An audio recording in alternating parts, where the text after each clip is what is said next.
Hi everybody, it's Sian here from Shiloh Within Counselling. It's nice to see you all, and thank you for joining me on this live chat about Smart Goals 101. This is our third episode of Smart Goals 101, which I wanted to present to you in January to increase your motivation, help you have some small successes to kick the year off with just a highlight or a few highlights. So in the previous episodes we've looked at how to set SMART goals, and I've gone about setting my own SMART goals with the worksheet that is available. If you would like to get a copy of the worksheet, please put yes in the comments below, and I would happily email your copy. We can exchange your email address and my email address, and I can send you a copy. If you need any help with setting the SMART goal, I'm also offering some of my time to help you run through the worksheet so that you are successful in running those. Hi Teresa, hello Gil. Thank you for watching. Alright, so this week I wanted to talk to you a little bit about what happens if you don't reach your SMART goal. So I actually didn't reach my SMART goal this week. It was a little bit too large for me to get to that goal because of other things that we had that just came in to our week, which is, that's life. So what the worksheet looks like is this. So we're actually going to run through these points so that we can review help you review your SMART goals if you don't make the SMART goal, helping you to reflect and find ways that perhaps you can change what you're doing. So the S for SMART stands for specific, and that includes 5 W questions. So that the first one is who. So having a look at the SMART goal that perhaps you didn't achieve, is there somebody else that you need to involve to achieve the SMART goal? Were the people that you were involving the right people for the job? And if you were the only one that was involved in the job, then perhaps maybe you could ask somebody else for help. And what is the next question? What is your goal? Mine was to copy all the photos that we had of Daniel, my son, to a USB from the electronic means that we had been storing them on, and it was just such an enormous job, and the time frames that we had to do those jobs in just wasn't enough time. I didn't give myself enough time.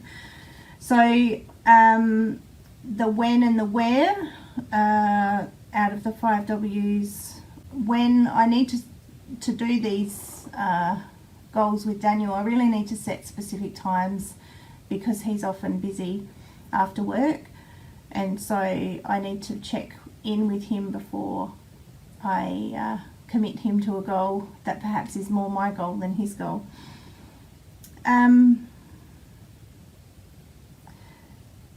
And he still lives in the same house as me, so where wasn't an issue at all. But if you were reviewing your own goal, that might be something else you need to look at, where you're doing what it is that you'd like to achieve, and if that's an appropriate place. Now the why is the most important of the 5 W's, and so in terms of my goal, Daniel's turning 21 at the end of the month, and my reason for wanting to get these photos together was so I can give him a photo book for his 21st birthday, which I have covered in the last couple of Smart Goal 101 sessions.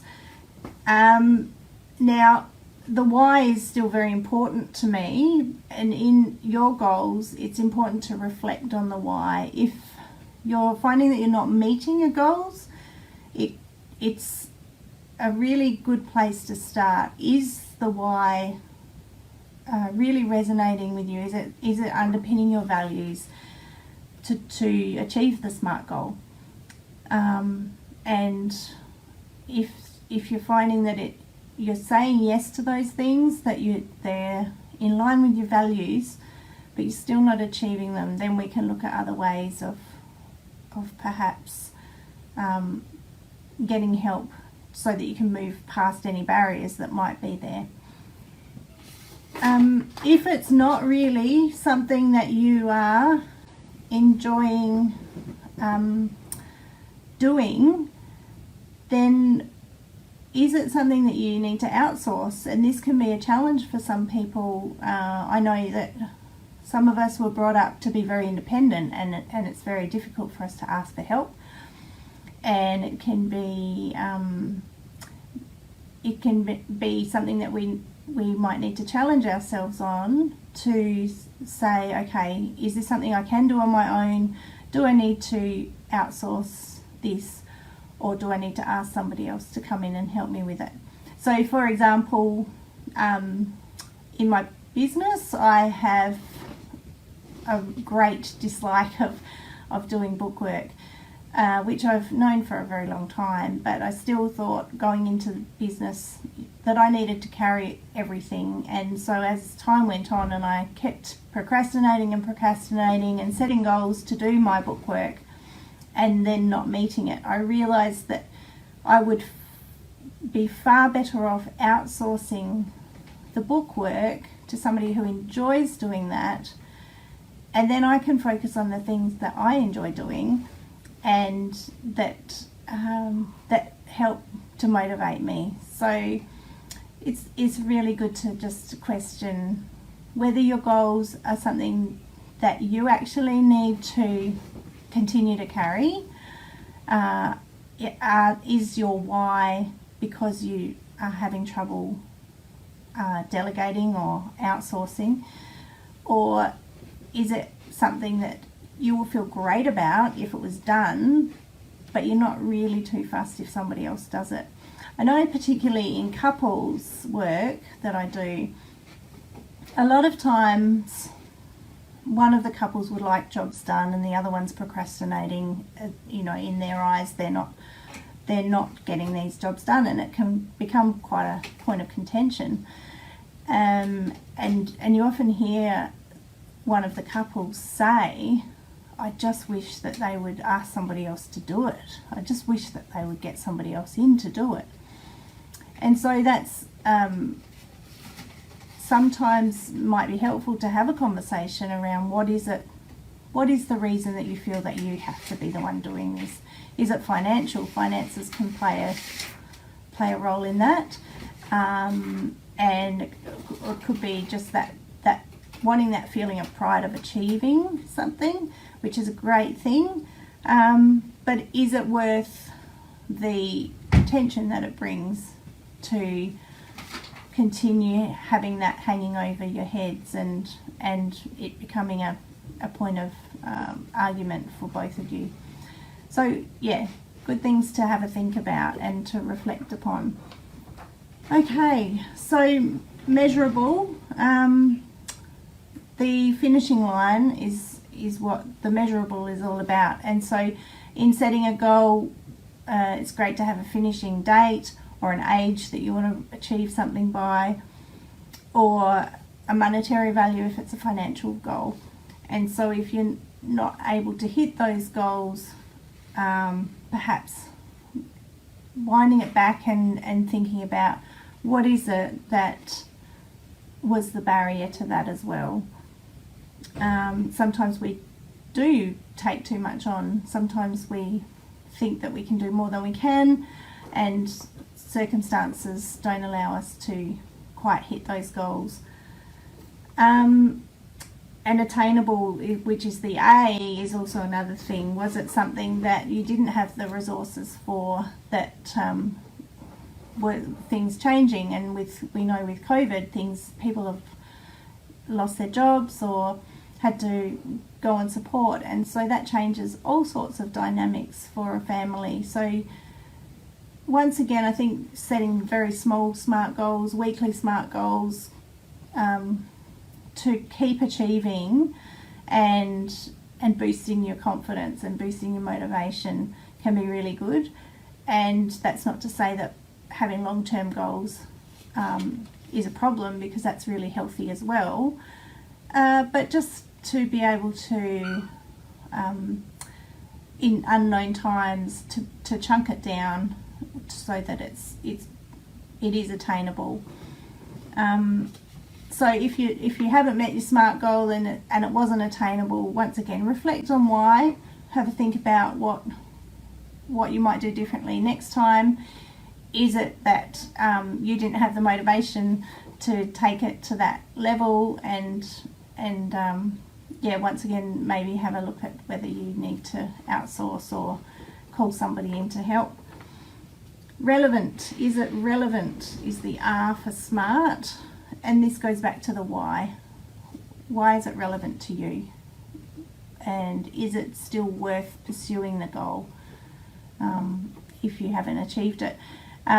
Is it something that you need to just give yourself a pep talk, or just ask somebody else to encourage you, or get some other ideas? Sometimes we don't have all the information that we need to finish something, and so find out what your next stage is in getting towards the end goal, and break that down into a smaller goal.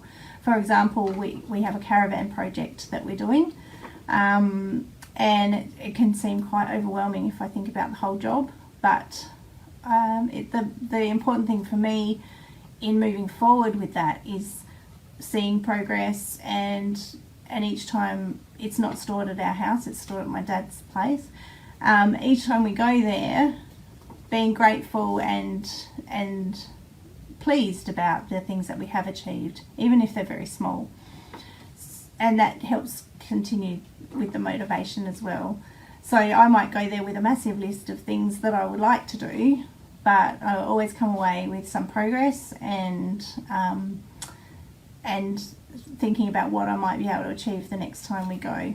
So it's chipping away at it more than doing a big chunk of work on it at one time. The T in SMART goals stands for time bound, and that is when we want to finish by. So this can be repeated a little bit with a measurable. So if you have a date that you want to finish by, then when you're asking yourself in measurable, how will you know where the finishing line is? And it'll be the date answer again. So we can adjust that. If you don't quite meet your deadline, you can move it forward another week.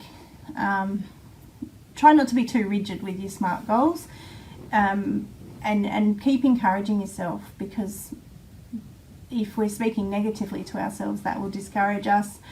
And once again, if it's a couple, it can be that there's somebody's feeling tense about the goal not being reached, and so if we add to that negativity in our own talk to ourselves, it can perpetuate that feeling of not wanting or not being able to achieve it. So speaking kindly to yourself and allowing yourself the flexibility to not to be able to, I suppose, accept that we're not always going to meet the goal that we set. So at the end of our worksheet, there's a summary, and so I'll just read out the summary that I have for this week.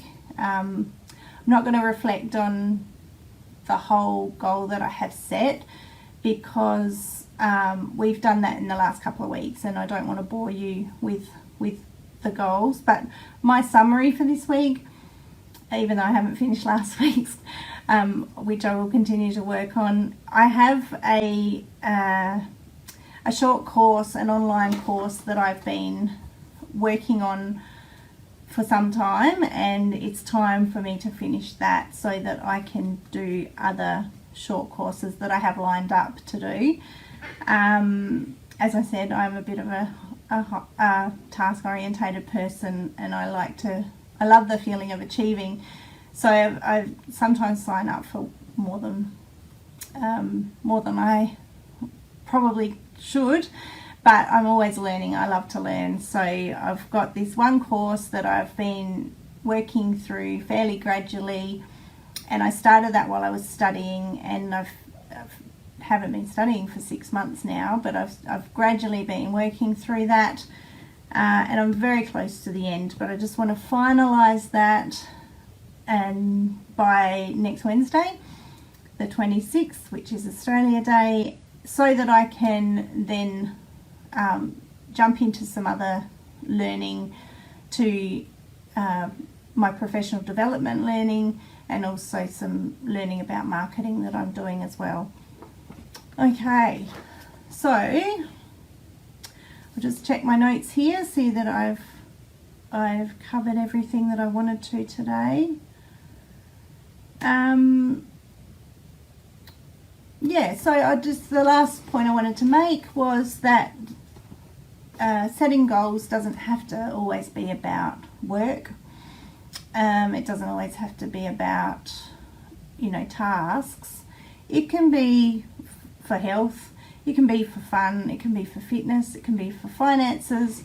There's a lot of words there. But yeah, just make it fun, keep it light, and keep the motivation up so that you're not feeling dragged down. And please reach out and ask if you want some help in setting goals and just walking through the worksheet, and try to ask for help. Try to let others help you in what you need help with, and be proud of your achievements. Okay, great. Thank you. I hope that was informative and enjoyable, and I will see you for our last Smart Goals 101 next week. If you have any suggestions for other series that you would like to hear me talk about on the lives, I would also be interested to hear in the comments what you might like to hear me talk about in terms of counselling. And if you would like to pass this video on to anybody, please feel free. And hello, how you going? Hello, Susan. Yeah, and please go to Shiloh Within Counselling page and like that as well, and follow me on that. It's great. Thank you for all your involvement, and I look forward to seeing you again next week. Thank you. Bye.